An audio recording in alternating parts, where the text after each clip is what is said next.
Sports injuries, they know no limits. Head, shoulders, knees, ankles, back. Over the years, females have been prone to all of them. Gaylord Specialty Hospital treats and attempts to prevent them. This week, John Pierson takes a look at how they do it with a focus on the knee.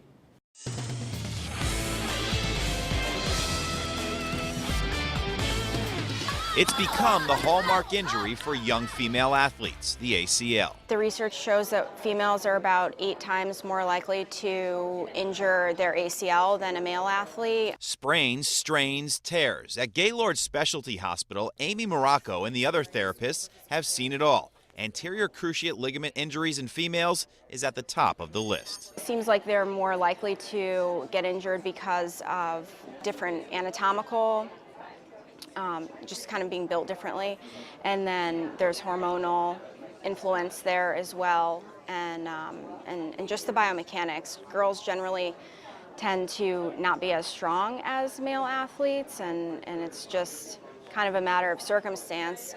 The good thing is that we can work to address those things. Preventative, pre-surgery, post-surgery.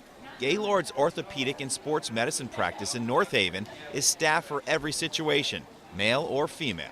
If a patient were to come here for their injury, we would see them for an evaluation where we would assess their injury, find out how things happened, and then kind of go into our treatment from there. So create an individual plan for each patient based on their injury, their goals and their activity level. So we want to try to return each patient back to their desired level of activity. Eric Lagoy is one of the many skilled specialists patients will see prior to surgery or soon after. When we do a movement assessment, we're basically starting by looking at how the person moves as a whole and saying, all right, does this look good or does this look bad? And if it looks bad or faulty, we try to break it down into its parts and see if we can find a specific spot that seems to be contributing to the overall movement pattern. Therapists look for the way each athlete's body moves, then prescribe the proper exercise and rehab prevention program. After an injury, you tend to not have confidence. If you had your ACL injury, not have confidence in the knee or the limb, but it's our job to kind of restore that confidence back in there. So you shouldn't really be nervous. It's just part of the process. Injuries are normal in sports, and they're really, depending on the type of injury, they're going to happen. And it's our job to make sure that they return back to their previous level of function. There's no foolproof plan to prevent injury, but Gaylord offers the best possible option. Perfect, Jenny. A sports metric program that was developed in 1996 and is practiced in 250 sites around the country.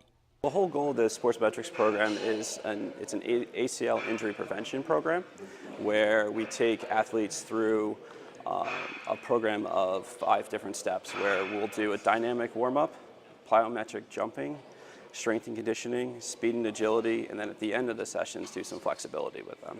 Adam Williams is the certified sports metrics trainer. He works with athletes from middle school right up to college. The whole goal of the program is to be able to teach them how to land softly, is one of them, but also landing correctly. And the idea is that by doing this for 6 weeks, they begin to pattern themselves to land correctly. It's really important to start with female athletes young and before they get hurt, and part of that can come from the coaching side too. But if a parent or a pediatrician recognizes that a young female athlete has a lot of weakness in the core, in the legs, that's definitely something that we can address here preventatively.